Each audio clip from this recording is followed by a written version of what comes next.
ಕಾಂಗ್ರೆಸ್ನ ಮಾಜಿ ಸಚಿವರು ಹಾಗೆ ಪುತ್ರನ ಭ್ರಷ್ಟಾಚಾರ ಬಾಯಲಾಗಿದೆ.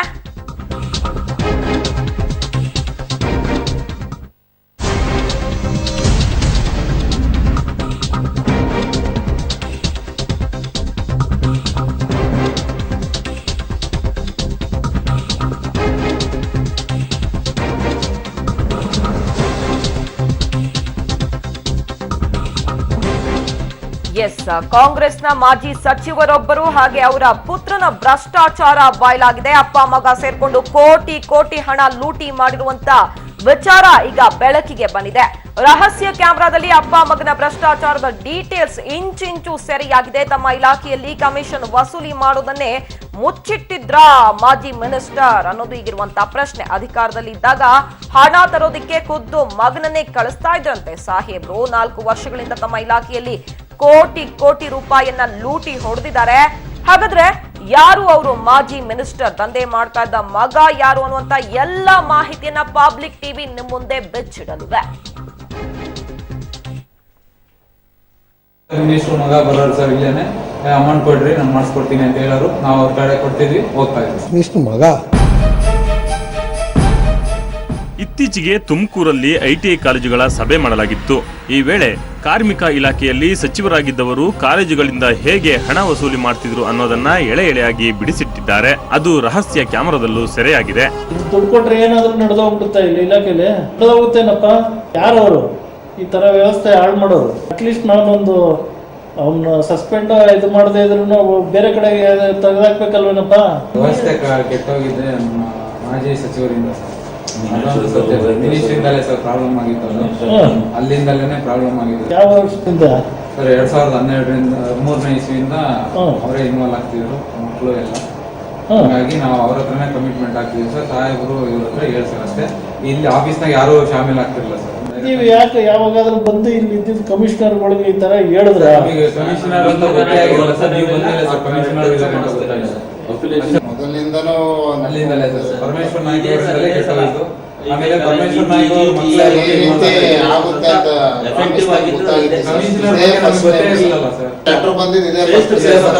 ಯಾವತ್ತು ಆಯುಕ್ತರು ಒಂದು ಹೆಸರೇ ಬರ್ತಿದೆ. ಜೆಡಿ ಮತ್ತೆ ಡಿಡಿ ಮತ್ತೆ ಇವ್ರು ಸೈನ್ ಹಾಕಲ್ಲ ಸರ್. ಅಫಿಲಿಯೇಷನ್ ಲೆಟರ್ ಆಯ್ತಪ್ಪ ಸರಿ. ಇಲ್ಲಿ ಯಾರು ಹೇಳಿ ನಮ್ಮ ಆಫೀಸ್ ಸರ್? ಆಫೀಸ್ನವ್ರು ಯಾರು ಸಿಗ್ತಾ ಇಲ್ಲ ಸರ್ ನಮ್ಗೆ. ಡೈರೆಕ್ಟ್ ಮಿನಿಸ್ಟ್ರು ಮಗ ಬರೋರು ಸರ್ ಇಲ್ಲೇನೆ ಅಮೌಂಟ್ ಕೊಡ್ರಿ ನಾನು ಮಾಡಿಸ್ಕೊಡ್ತೀನಿ ಅಂತ ಹೇಳೋರು. ನಾವು ಅವ್ರ ಕಡೆ ಕೊಡ್ತಿದ್ವಿ, ಹೋಗ್ತಾ ಇದ್ವಿ ಸರ್ ಅಷ್ಟೇ. ಮಗ ಸಚಿವರಾಗಿದ್ದಾಗ ಹಲವು ವಿಚಾರಗಳಲ್ಲಿ ದರ್ಪ ಮೆರೆದು ವಿವಾದ ಸೃಷ್ಟಿ ಮಾಡಿದಂತ ರಿಪಬ್ಲಿಕ್ ಬಳ್ಳಾರಿಯ ಪರಮೇಶ್ವರ್ ನಾಯ್ಕ್ ಸ್ಟೋರಿ ಇದು. ಕಾರ್ಮಿಕ ಸಚಿವರಾಗಿದ್ದಾಗ ಖಾಸಗಿ ಐಟಿಐ ಕಾಲೇಜುಗಳಿಂದ ಹಣ ವಸೂಲಿ ಮಾಡ್ತಾ ಇದ್ರು ಅನ್ನೋದು ಬಾಯಲಾಗಿದೆ. ಸ್ವತಃ ಕಾಲೇಜು ಆಡಳಿತ ಮಂಡಳಿಯವರು ಕಾರ್ಮಿಕ ಇಲಾಖೆ ಕಮಿಷನರ್ ಮುಂದೆ ಬಾಯ್ ಬಿಟ್ಟಿದ್ದಾರೆ ನೋಡಿ.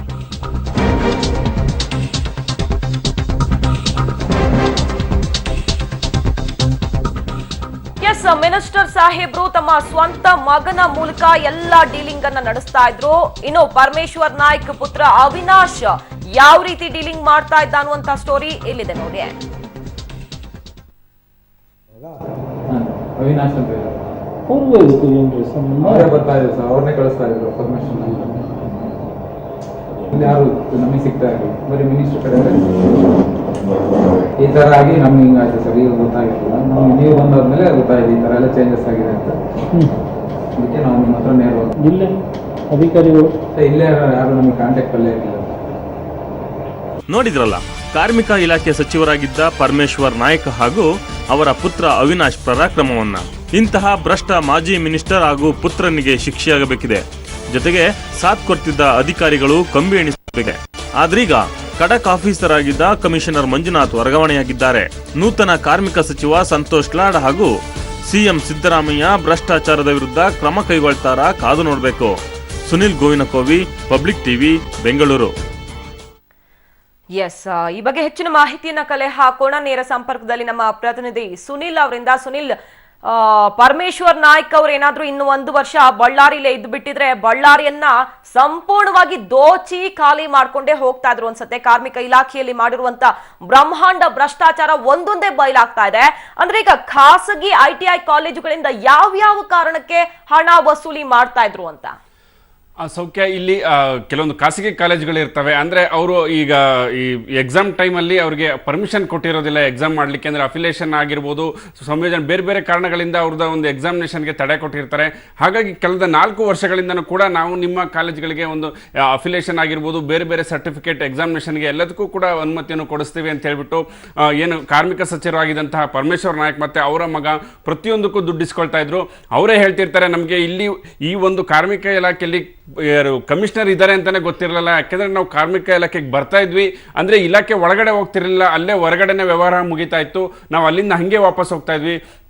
ಪ್ರತಿಯೊಂದಕ್ಕೂ ಮಿನಿಸ್ಟ್ರಿ ಇನ್ವಾಲ್ವ್ ಆಗ್ತಾ ಇದ್ರು. ಅವರೇ ಅವರ ಸ್ವತಃ ಅವ್ರ ಮಗನ ಕಳಿಸ್ತಾ ಇದ್ರು. ಆಮೇಲೆ ಅಧಿಕಾರಿಗಳು ಸಹ ಮಿನಿಸ್ಟ್ರು ಹೆಂಗೆ ಹೇಳ್ತಾರೆ ಆ ಥರ ಆ ರೀತಿ ಕೇಳ್ತಾ ಇದ್ರು. ಹಾಗಾಗಿ ಪ್ರತಿ ವರ್ಷವೂ ಇದೇ ರೀತಿ ನಡೀತಾ ಇತ್ತು. ನೀವು ಬಂದ ಮೇಲೇ ನಮಗೆ ಈ ರೀತಿಯಾದಂಥ ತೊಂದರೆ ಆಗಿದ್ದು ಅಂತಲೂ ಕೂಡ ಏನು ಖಾಸಗಿ ಕಾಲೇಜುಗಳ ಮ್ಯಾನೇಜ್ಮೆಂಟ್ ಹೇಳ್ತಾ ಇದ್ದಾರೆ. ಇಲ್ಲಿ ಕೇವಲ ಬರೀ ತುಮಕೂರಿನವ್ರು ಮಾತ್ರ ಬಂದಿದ್ದಾರೆ.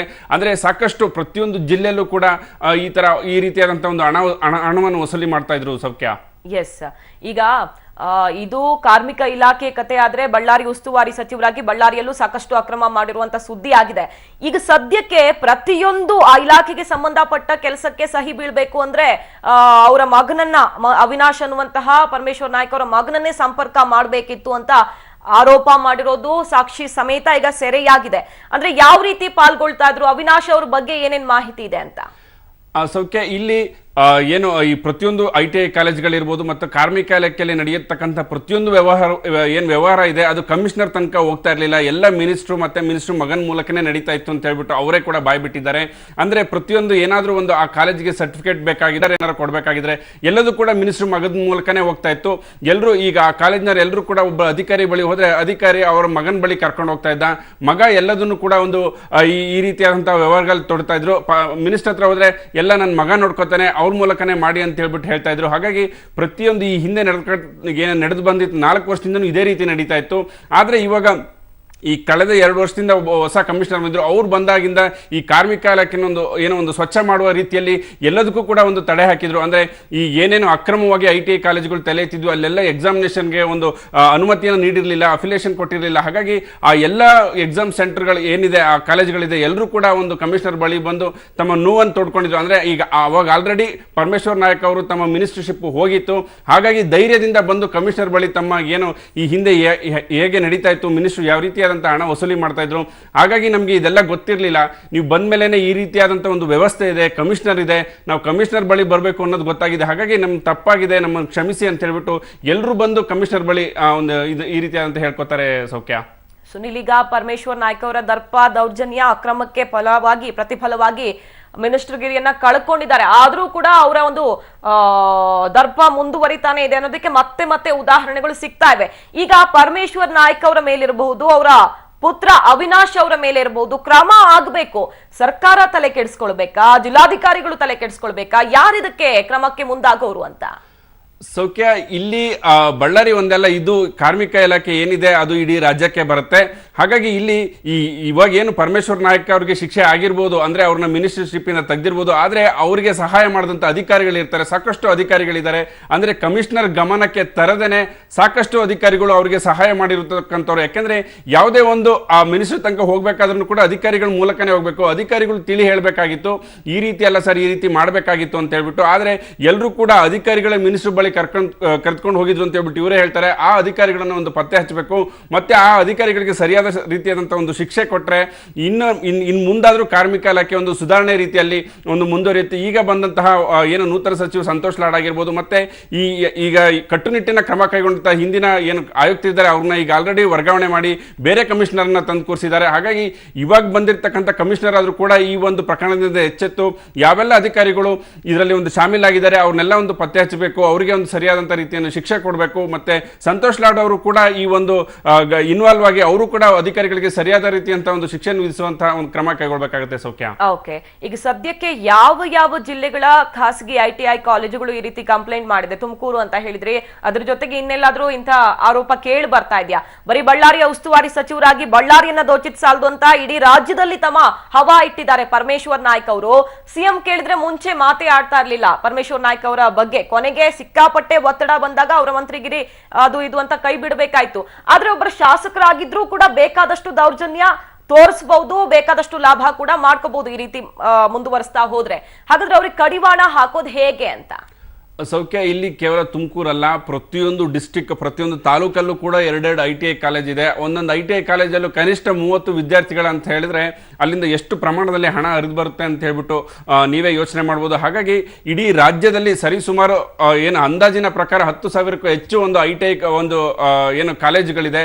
ಹಾಗಾಗಿ ಆ ಎಲ್ಲ ಕಾಲೇಜುಗಳಲ್ಲೂ ಕೂಡ ಈ ಒಂದು ಪರಮೇಶ್ವರ್ ನಾಯಕ್ ಮತ್ತೆ ಅವರ ಒಂದು ಮಗ ಏನು ಅವಿನಾಶ್ ಇದ್ದಾರೆ, ಎಲ್ಲರೂ ಕೂಡ ಇನ್ವಾಲ್ವ್ ಆಗಿ ಪ್ರತಿಯೊಬ್ಬರ ಹತ್ರನೂ ಕೂಡ ಖುದ್ದಾಗಿ ಮಗನೇ ಹೋಗಿ ಎಲ್ಲರ ಹತ್ರನೂ ಕೂಡ ಮಾತುಕತೆ ನಡೆಸ್ತಾ ಇದ್ದ. ಆಯಾ ಡಿಸ್ಟಿಕ್ಗಳಲ್ಲಿ, ಜಿಲ್ಲಾ ಸೆಂಟರ್ಗಳಲ್ಲಿ ಅವರೇ ಎಲ್ಲ ತಾಲೂಕು ಏನು ITI ಕಾಲೇಜ್ಗಳಿದೆ ಎಲ್ಲ ಮ್ಯಾನೇಜ್ಮೆಂಟ್ ಅವ್ರನ್ನು ಕರೆದು ಒಂದು ಮೀಟಿಂಗ್ ಅನ್ನು ಮಾಡ್ತಾ ಇದ್ರು. ಆ ಮೀಟಿಂಗ್ ಮೂಲಕ ಮುಂದೆ ಹೇಗೆ ಮಾಡಬೇಕು, ಯಾವ ಟೆಂಡರ್ ಬೇಕು, ಯಾವ ರೀತಿಯಾದಂತಹ ಒಂದು ಪರ್ಮಿಷನ್ ಕೊಡಿಸ್ಬೇಕು, ಎಲ್ಲದಕ್ಕೂ ಕೂಡ ಅವರೇ ಇನ್ವಾಲ್ವ್ ಆಗಿ ಈ ಎಲ್ಲ ಬೃಹತ್ ಹಗರಣಕ್ಕೂ ಕೂಡ ಮಿನಿಸ್ಟರ್ ಮತ್ತು ಅವರ ಮಗ ಒಂದು ಕಾರಣ ಆಗಿದ್ದಾರೆ ಅಂತ ಹೇಳ್ತಾರೆ. ಈ ಎಲ್ಲ ಹಗರಣಕ್ಕೂ ಕೂಡ ಈ ಏನು ಕಾರ್ಮಿಕ ಇಲಾಖೆಯಲ್ಲಿ ಅಧಿಕಾರಿಗಳಿದ್ದಾರೆ ಅವರು ಕೂಡ ಮಿನಿಸ್ಟ್ರಿಗೆ ಸಾಕಷ್ಟು ರೀತಿಯಾದಂಥ ಒಂದು ಸಾಥ್ ಕೊಟ್ಟಿದ್ದಾರೆ. ಹಾಗಾಗಿ ಈ ಪ್ರಕರಣಕ್ಕೆ ಸಂಬಂಧಪಟ್ಟಂತೆ ಈಗ ಏನು ನೂತನ ಒಂದು ಸಚಿವರು ಬಂದಿದ್ದಾರೆ ಸಂತೋಷ್ ಲಾಡ್, ಅವರು ಒಂದು ಖುದ್ದಾಗಿ ನಿಂತ್ಕೊಂಡು ಕ್ರಮ ವಹಿಸಿದ್ರೆ ಈ ಒಂದು ಕಾರ್ಮಿಕ ಇಲಾಖೆಯಲ್ಲಿ ಸುಧಾರಣೆ ತರಬಹುದು. ಸೌಖ್ಯ, ಎಸ್, ಧನ್ಯವಾದ ಸುನಿಲ್. ಒಟ್ನಲ್ಲಿ ಭ್ರಷ್ಟ ಶಾಸಕರನ್ನ ತಮ್ಮ ಪಕ್ಷದಲ್ಲಿ ಉಳಿಸ್ಕೊಂಡ್ರು ಕೂಡ ಸರ್ಕಾರಕ್ಕೆ ಸಾಕಷ್ಟು ಕೆಟ್ಟ ಹೆಸರು ಬರುತ್ತೆ ಅನ್ನೋದನ್ನ ಸಿದ್ದರಾಮಯ್ಯನವರು ಹಾಗೆ ಕಾಂಗ್ರೆಸ್ ಮುಖಂಡರುಗಳು ಯೋಚನೆ ಮಾಡಬೇಕು ಅನ್ಸುತ್ತೆ.